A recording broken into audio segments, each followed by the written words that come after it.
Hello, everyone. This is a talk that I've gradually put together over the course of several years on trying to bring some intention and repeatability of approach to how I do science such that I can ensure that it's reproducible by others without doing a lot of extra effort on my part.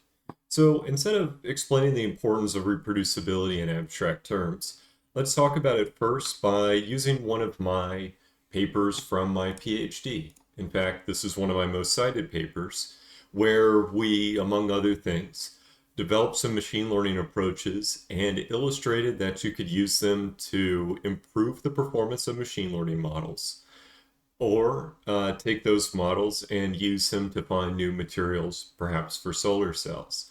So to illustrate the problem that we're going to talk about today, let's talk about this effort of what happened when I tried to take what was published with my original code and or with my original paper, which is just a zip file of the code, some scripts illustrating how to do something like what is shown in my paper, and then take that information and with my knowledge about how it was originally done, try to recreate all of it. And the short answer is we got different results, or rather, I got different results trying to do my same work only like 2 or 3 years later.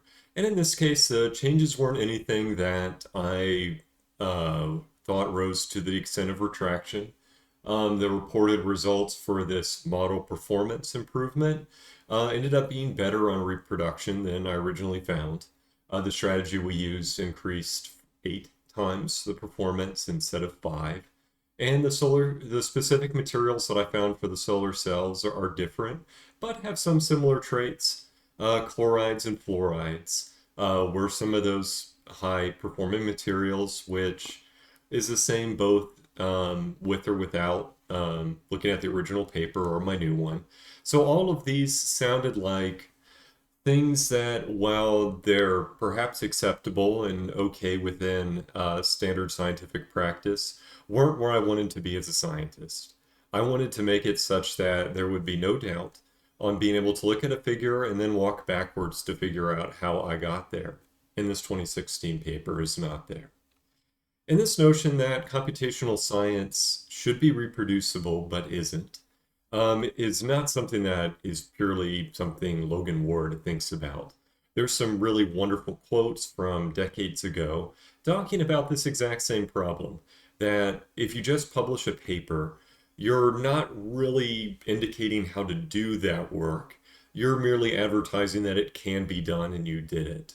Because, in the words of Green from 21 years ago, that paper itself is inadequate. It doesn't contain enough information to be able to recreate the science.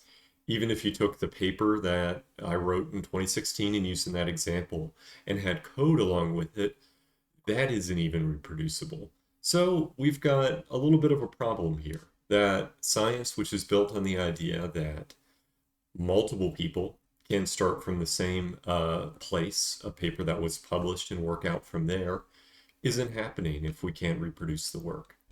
So, with that said, there's really kind of no reason that this has to be the problem. Because, in a sense, any bit of scientific work that's done on a computer has already been translated to an exactly reproducible form. It was translated into a computer that executed it without any sort of missing information being stored in a human's brain. And while perhaps this is theoretically true, there's of course some issues with this concept. The first of which is some algorithms on computers are random. They depend on the environment in which they're run, and therefore maybe are unable to be reproduced exactly. Additionally, computers don't store every bit of data that passes through the processor, and that's a good thing.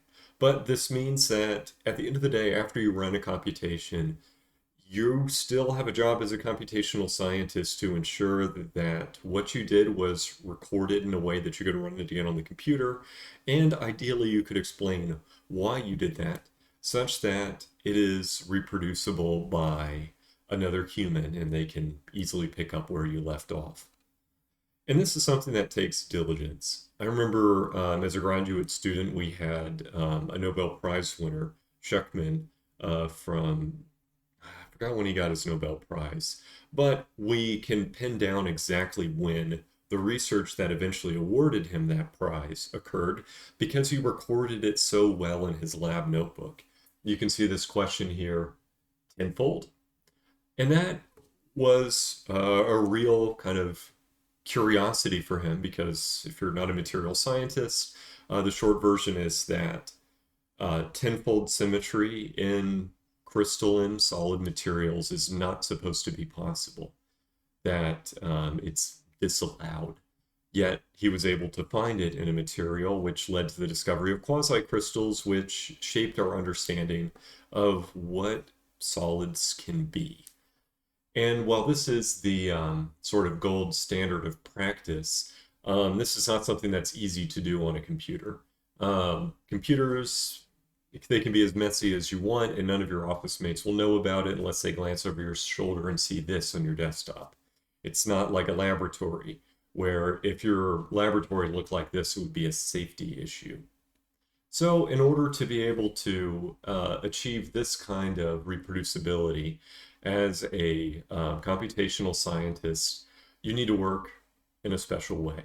And then the talk today is going to be how I work. It doesn't have to be the way you do it, but hopefully by describing how I approach doing computational science and why, it'll give you the ingredients for figuring out what the kind of best practices are. So what I'm going to talk through is basically the process of how I carefully write the research software that I work on, how I take that software and I use Jupyter notebooks to basically write a paper before I actually start writing the scientific manuscript. And then once I'm done, take all of that code and publish it in such a way that others will very easily be able to pick up from where I left off. So with that said, we'll start with not actually getting into that science content, but talking through some preambles. So just to recap, if you haven't seen any of my other videos before or we haven't had a chance to meet yet, I'm a materials engineer by training. I work at Argonne National Lab on problems that usually have some mixture of material science, often atomic scale modeling, high performance computing, and artificial intelligence, because those sort of three bits of things are what I studied starting from my undergraduate up through my PhD. And beyond this technical work, a lot of the things I try to work on as a scientist are figuring out how to build tools and design infrastructure such that it makes it easier for others to be able to do their own science in a reproducible way. And on top of all of this, as I started off with in the beginning, I've made plenty of research mistakes and have a good group of scientists around me who can help refine scientific practices together. Because what you're hearing today isn't just my opinion. Every time I give this talk, and I've given this talk maybe a half dozen times now, I take notes about how others have found good practices to making sure that their science goes smoothly, and I write it down and I gradually incorporated it into my own work. Plus, besides these ad hoc, I've also worked with some students who have gone and tried to reproduce my work and then provided a list of complaints they have about what was either difficult or even impossible about trying to reproduce that work.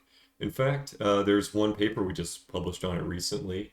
A colleague of mine at the University of Toronto reproduced that paper I showed you and came up with a scientific manuscript describing all the ways that are wrong with it.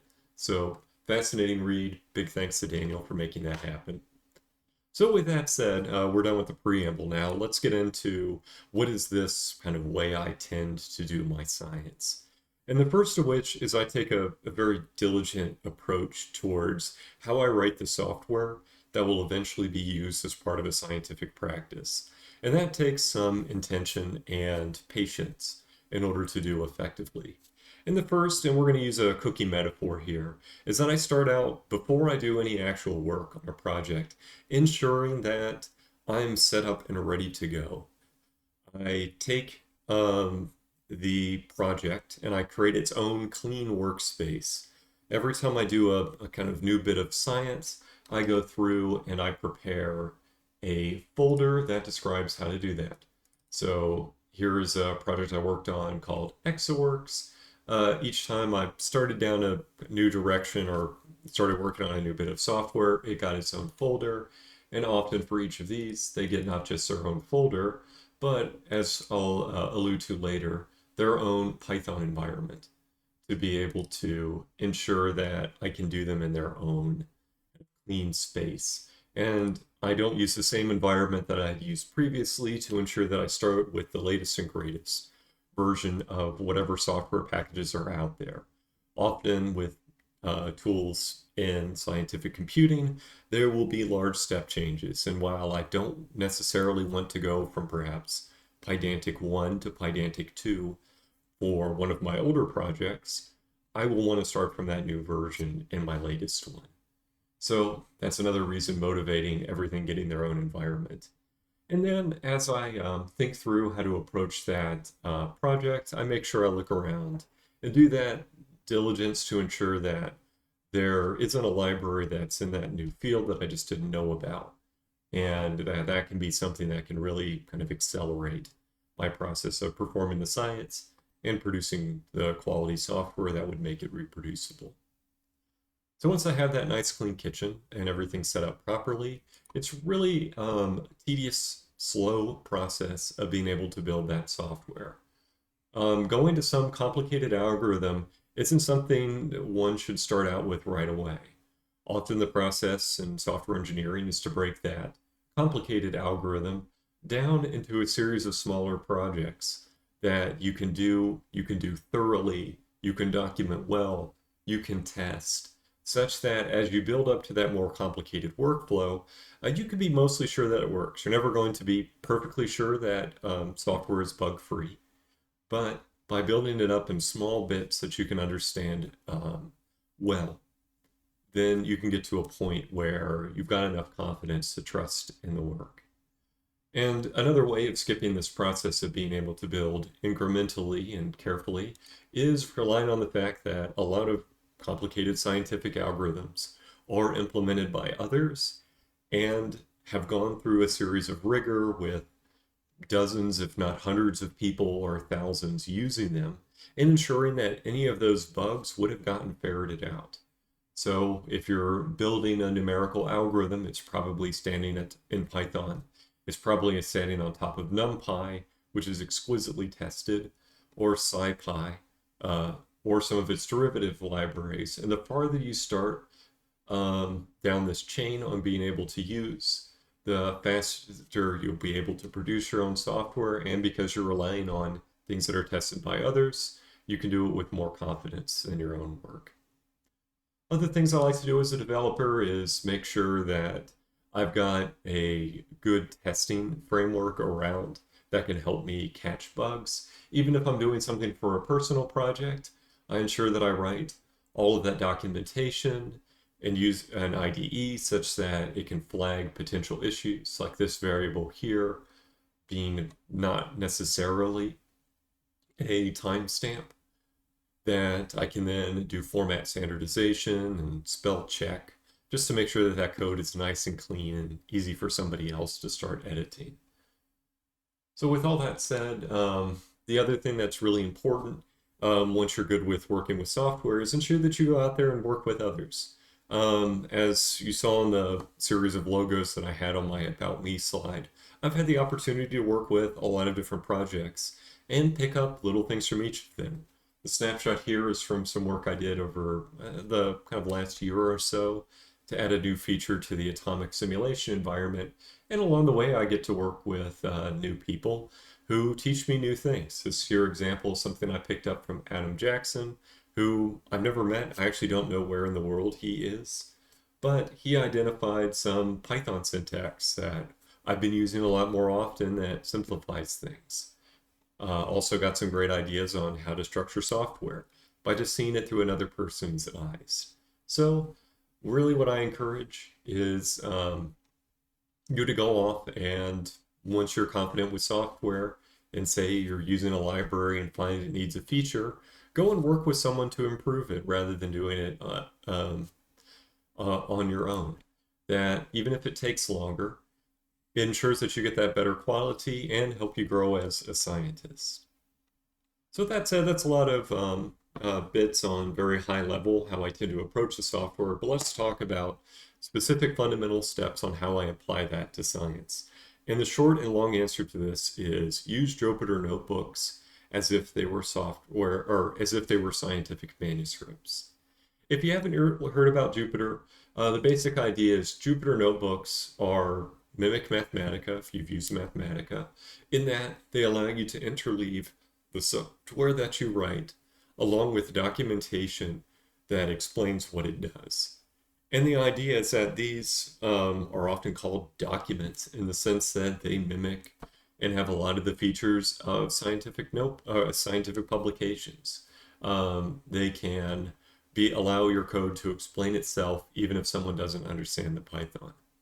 Additionally, Jupyter is a wonderful thing to work in because it allows you to run easily on a remote system and kind of other key things. It can integrate with debuggers and all kinds of useful tools as a scientific software developer. But really the thing that draws me to using it for science is I can use it to explain my research well. And the way I do that, as I've said a few times already, is that I write each notebook as if it were a single paper. One particular idea gets one notebook, and that follows the rough routine of the papers that I write. They start with a title. That title follows with an abstract explaining what it is that this notebook does and why is that important. It then, and we're going to stretch the metaphor here, has related works. I load in the libraries that this notebook will be using, and I'll load in any of the data from disk from previous notebooks in order to set me at a stage that I can do only the new things within this notebook. And the rest of that follows the flow of a general bit of scientific writing. It's a series of individual blocks that gradually explain the process of going from the goal that I set out in that abstract to the conclusion that I'm hoping to illustrate using that scientific software. So you get a bunch of blocks that look like this. They start off with an introduction. Here, I'm explaining that our machine learning model should find the same answer of a particle moving one direction in a material as it does backwards. I then give the details on what makes that happen. I here have a function that computes the drag force on that particle. I run the computations forward and backwards, depending on the velocity of the particle. And then I end with a visualization and a consistent statement that says, these are the same with the numerical tolerances, clearly stating what I found.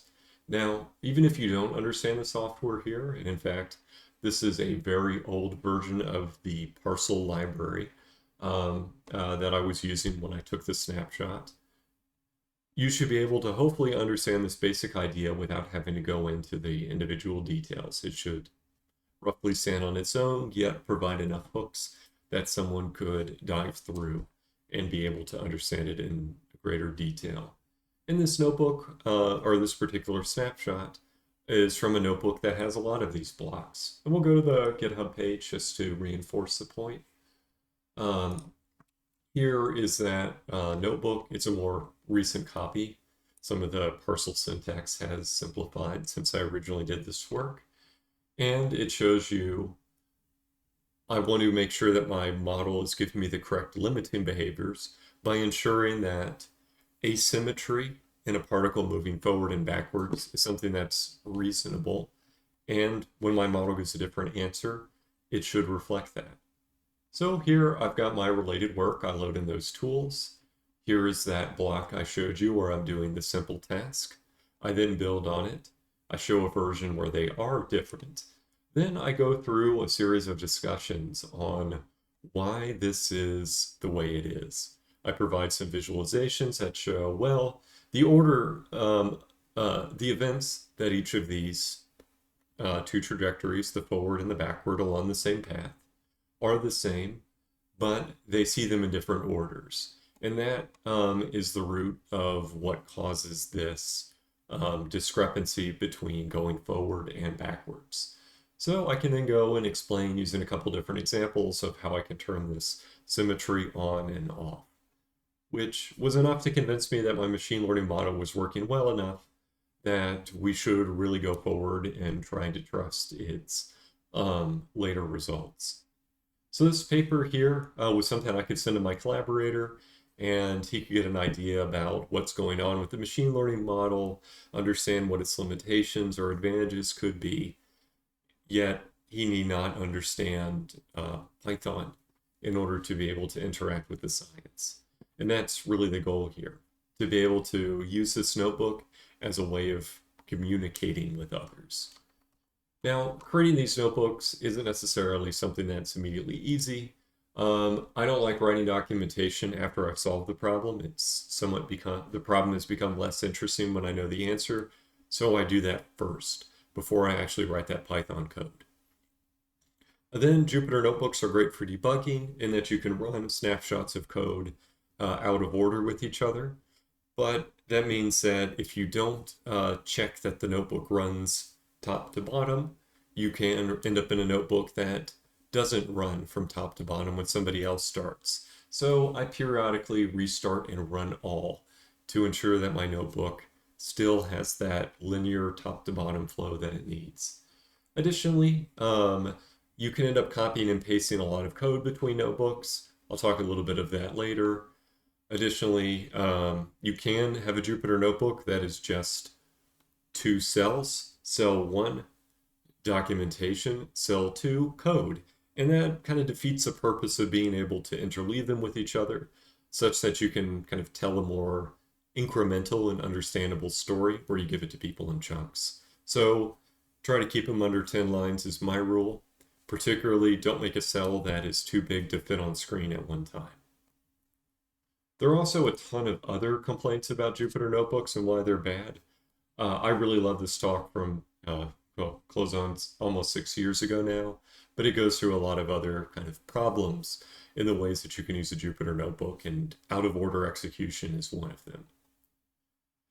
So far I've only talked about the individual notebooks, but I've already alluded to a project may be composed of more than one, and I order them in kind of repeatable ways. I take my notebooks and I number them in the order in which you should read them or execute them. Those notebooks are held in a folder that might have other subfolders for things like the data sets that I may be producing and sharing with others, the publication ready figures that I can just pluck out of the repository and paste into Overleaf.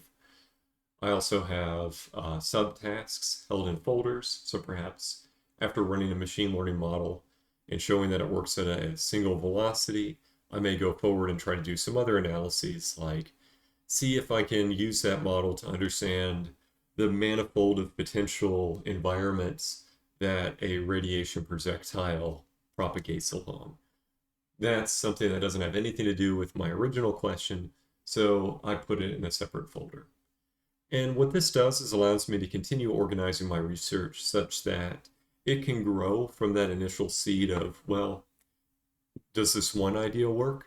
To all of those, if so, then what? Type questions. I can organize them and ensure that all of that is captured in a way that still has a minimal barrier of entry. Anyone who reads this would start with the first notebook, which is collecting the subset of data I'm using for training. Another thing that I've mentioned that I do is I ensure that these notebooks are stored along with a Python module that contains the reusable functions. And so instead of copying and pasting between notebooks, I create a Python module alongside each of my science projects that I can then install. And once I install, import from the notebooks. So perhaps there's a code like parsing a molecular geometry from a text file into an atomic simulation file. I may write a quick utility function, and rather than copying and pasting that across all of my notebooks, I'll put it in this module such that I can only write it once, and then I can even test it if that's the way, or if it's complicated enough that I really want to make sure that it was done properly.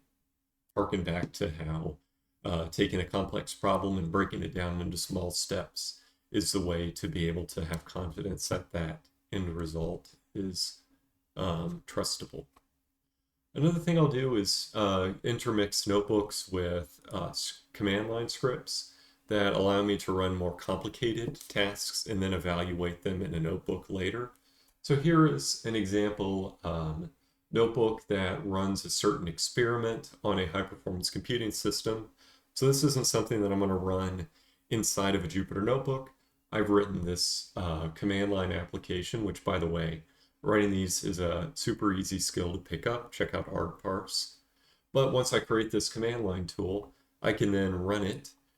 I can have it write its results in a directory such that I can then analyze those results in a notebook, such that this notebook will contain the description of how to read that data, the visualizations to show someone what to understand from it, but I don't have to rerun the 100 node supercomputing job in order to make that happen. So a little bit more details about how I do this. You can see here this particular run of that command line app is stored in a folder that has some easy names about the parameters. I can easily see, knowing that the nomenclature for this work. I used a tight binding quantum chemistry code that I ran across 12 nodes, and I retrained after every one instance. But instead of having to rely entirely on this folder name, I've encoded all of those run parameters into a JSON file that ensures all are captured. And I even do things like write down when this ran, such that I can go back through these results later. Some other things, there's some other tools that can help you do this kind of workflow of capturing all those parameters and results files together. One of which that I've played around with is MLflow. I generally like it, but thus far haven't really moved into using MLflow because I've already got this ugly file directory name with JSON files that works well for me. But if you were new and getting started, I check out either MLflow or Sacred to help you do this type of work with much less kind of learning curve or writing boilerplate that I'm comfortable with. Last thing is as I'm creating all of these notebooks and command line tools and modules, I track them using Git just like any other bit of scientific software. And this in some ways acts as a good lab notebook for me. I record over time what these changes I've made and why, so I can see later if perhaps I introduced a change that I ended up not understanding why or became to doubt that it was a good idea to begin with. I can go back and understand where that came from. Additionally, GitHub and other Git hosting services are great because I can share the Jupyter notebook and GitHub will render it for me such that someone doesn't have to have Jupyter installed on their own computer in order to read what I have been doing lately. And just to reiterate, you'll note that these are all very kind of small changes that are stepped apart. I just changed the coordinate system that I was using for one of my tools, and that was its own command. That really goes back to that notion of if you work under very small, easily testable circumstances, as if you're walking around a high place, gradually clipping yourself off such that you're safe the entire time, your work will go smoothly without major catastrophe. And that's something that I envision as sort of the model for how I work, rather than free climbing, which I suppose is fun. I'm not great with heights, but this is not necessarily how your employer would encourage you to work if they were the ones paying you. So with that said, that kind of wraps up my Jupyter. Write those notebooks as if they were papers, break those individual projects up into many different notebooks that you can always rerun easily later, either by making sure it's part of a notebook that you can restart and run, or you can break into bash scripts or command line scripts that allow you to separate the results from many different runs to be able to ensure that they're captured for analysis later. And then track those changes with Git as if it were a lab notebook so that you can explain how your project ended up the way it is in a way that doesn't require on your own memory. So to show you that this isn't just something that I help others do or tell others to do, it's something that I actually practice myself. The last time I gave this talk, this was the project that I was working on kind of most heavily.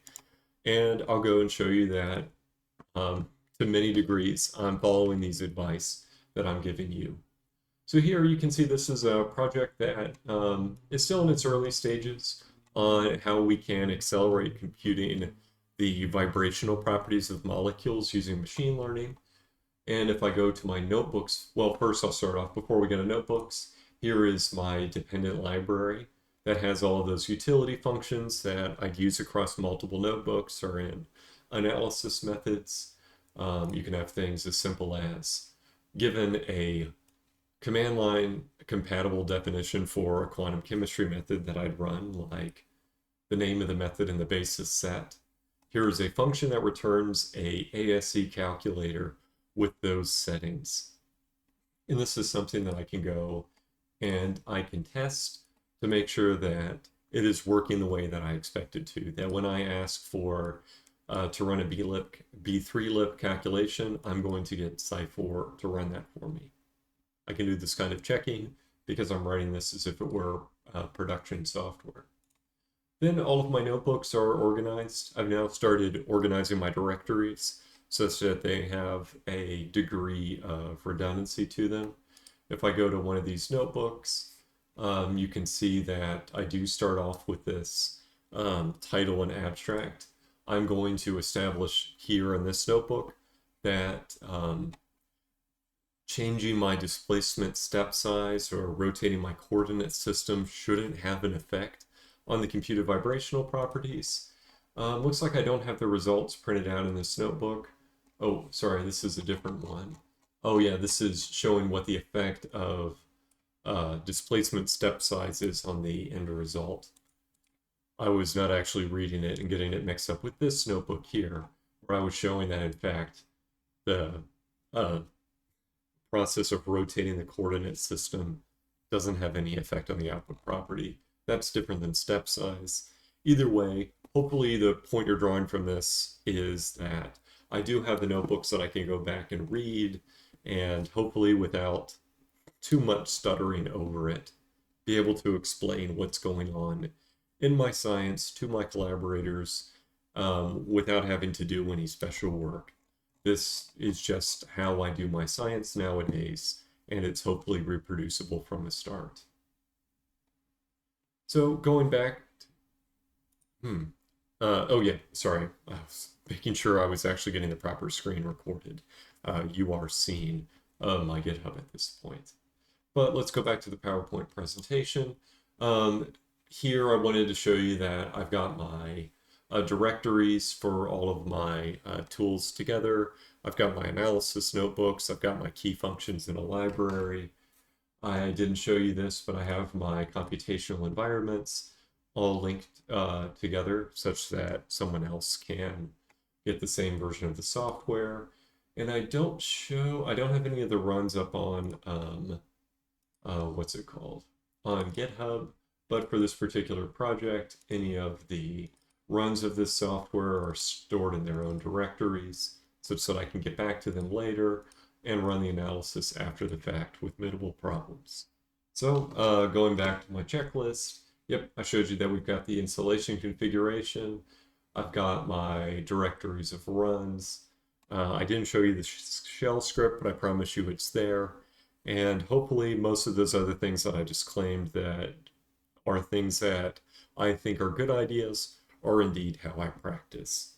Oh, yep, and there's also a fairly extensive Git history for this project. Yeah, every time I make a change, you can see all of this is here as well. All right, so that's only part of the puzzle. Once you have these notebooks, it's also important to go and share them with others.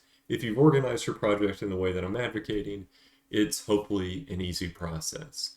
Because you already have all of these different things besides your scientific manuscript already in a way that's accessible for others. And we're going to go through each of these in turn. The first, what are these artifacts, where you publish them, and why that publication route gives you an advantage on reproducibility that is absent from just publishing the paper in isolation. Now, the first of which is easy to understand. It's the data sets, especially if you're doing some sort of AI-oriented science, but I'd say throughout any science, you've probably created a data set that is useful for others to analyze in a different way than what is your original goal in creating that publication. So here you can see from one of the projects that we created, this is a data set of molecular properties, most of which are from the QM9 data set. The thing that I want to draw your attention to is the way that we've published them with the service called Foundry is a way that ensures that this data is reusable, because I've marked for each field in this table file what that column actually means, and perhaps what are the units, such that this data itself is usable in isolation from having to read the original paper describing what it's about. And this is the QM9 data set. I misspoke at saying that it was mine, and most surely it's not, but is a very good example of the kind of data that I'm familiar with and use a lot. The service Foundry that I've alluded to, some of its other reasons why I like to publish with it is that you can easily load data from Foundry into a Jupyter notebook perhaps, or another science script, and work with it. So you can load Foundry, you can give the DOI, which is a unique identifier associated with that data, and very quickly pull it down such that you can perform analyses on it, and it also pulls it down with all of that documentation needed to understand what that data is. So that's Foundry, and that's one type of scientific artifact besides a paper that you should publish. Data. The other are those scientific scripts. It's not just that Python module that contains the core algorithms that you need in order to reproduce the work. It's often the individual bits on how to take that unique bit of software and combine it together with a new data source to produce a scientific finding. As I showed you on those Jupyter notebooks, I now publish all of those individual scripts up to GitHub such that they're accessible by others. And because I publish them with the scientific environment, you can go to a tool like Binder or Wholetail and easily launch that computational environment in a web browser in a way that you can then go and run that scientific software on someone else's computer without having to worry about whether the particular science environment or computational environment will work. So this here is showing Wholetail, which is a project that I've worked with in the past and has a particularly nice advantage in that Wholetail integrates with data publication engines. So if your science relies on a large data set, Wholetail will make it easy to ensure that that data is available to the computational environment that houses your notebooks. Besides publishing the data and scripts necessary to recreate the science, I also go and publish all of the output files. Many algorithms are stochastic. Some just take a long time to run.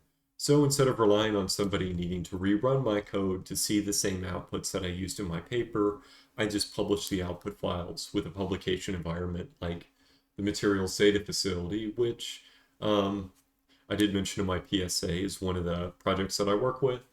But MDF, like many others, provides you an ability to publish data, put it somewhere that you no longer need to host yourself, assign it a unique identifier that other people can cite, and like any bit of scientific publication, acknowledge the names of all the people who were necessary to make that possible. So this here is an example of how I publish that data. Additionally, beyond publishing that scientific outputs, if that output is something like a machine learning model that shouldn't just sit there statically inside on a hard disk, but is something that should be used in other bits of software, you can take it and publish that online. One of the tools that I work with as well is called Garden. It's led by some of my colleagues at the University of Chicago. Allows you to take those machine learning models, publish them online along with their computational environment such that others can just go and run that on new data very easily. And besides just making it available through this Python API, you can go and find a web page that describes the model, has all of that necessary scientific provenance of when was it last updated, who was responsible for it, what other scientific works does it relate to, and all of that is available such that this is not just useful to software, but useful to science.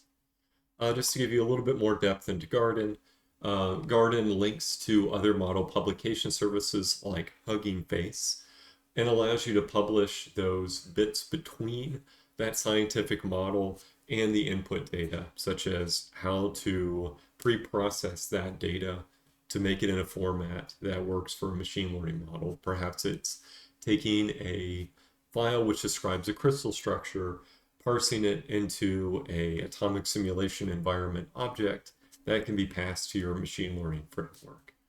Garden allows you to put all of those steps together and publish your model along with the computational environments. Additionally, so this is talking about the things that are very particular to your particular paper as its own isolated bit of scientific artifact. Often you've come up with an algorithm itself that kind of should be treated as its own independent entry and shared to the wider world as something they should just use without necessarily needing to understand the original context or why it was created. And those kind of algorithms should be published as part of well-organized scientific packages rather than something that's, say, tied along with the results of a particular science work. And here, the sort of two ways I think about that is starting first with, is there already a package that I can take that algorithm and put it alongside its cousins such that it can be used effectively? And often the fields that I work in are things like machine learning models for inorganic materials. So if I've created a new algorithm there, I'll try to make it part of MapMiner or perhaps CNumPy. If it's an interatomic potential algorithm, that would go with a tool like AMP or MAML, or it might fit in Schnetpack or DeepChem. The point is here is that by this being my first option, I ensure that I kind of consolidate the knowledge and combine it with others such that it's easy for other people to discover and that I don't need to rebuild a lot of the necessary groundwork to be able to create a scientific software package, like creating the testing environments or the auto documentation, which would be something that's not necessarily a route that you should be averse to as a scientist. There are a lot of good points to create a new scientific package. There's a good reason why so many different tools for machine learning on top of molecule data exist. And if you're going to go down that route, there are a lot of tools that you should know. I don't think I talk too much about things like auto documentation or Git pull requests in any of the notebooks or educational materials I have, but I do link you to some things from others that would explain if your algorithm is something that you want to publish in a standalone package, how you should think about getting started. So that wraps up a bit on publication. Just to recall, we talked about how to take data sets and publish them such that that data is reusable without reading your paper, how you can take the scripts and the output files and publish them to locations that allow people to study them easier or be able to just skip through looking at the outputs to understand something very specific, and then move into more reuse focus activities like taking your machine learning model that you've produced and publishing that to Garden, or taking your algorithm and putting it in a science package like MapMiner. So those are the things that you need to consider to making your science as accessible to others as possible. Last bit that I'll mention, and here I'm going to blow through quickly because I haven't had a chance to work on this template as much lately, is I've started taking these lessons that I've talked about as part of this PowerPoint presentation and putting them in a kind of a more hands-on format as part of a project template. So this could be another route for you to learn more or see some of the specifics around like how to write an environment file in Anaconda. So that wraps up the talk for today. If there were 3 things that I'd want you to do, use Jupyter notebooks and write them as if they were papers. Store those notebooks together with all of the data and Python or any other science libraries that you might have created along the way, such that you can publish them all when you get to a point of publishing your paper. And there are also many services. I've linked to or have shown the logos of a few here. Most of these are ones I've been associated with in one way or another, but at least should give you an example of the kind of services that are out there where other people thinking about scientific reproducibility have tried to make it easier for you to be able to achieve it. So if these 3 ideas seem like good things that you want to try out, the kind of hands-on advice would be start working in Jupyter now until you're comfortable with it. Watch that I don't like Jupyter notebooks talk, and then learn some Markdown such that you can take those notebooks and fill them with things like bolded text and hyperlinks and pictures, such that those notebooks become a very good learning resource for others to start with. And that wraps up my talk for today. I'll have these slides and some of the links to the papers that I've talked about in the description, but feel free to drop in any comments if you have questions. Thank you, and I hope you're enjoying your day.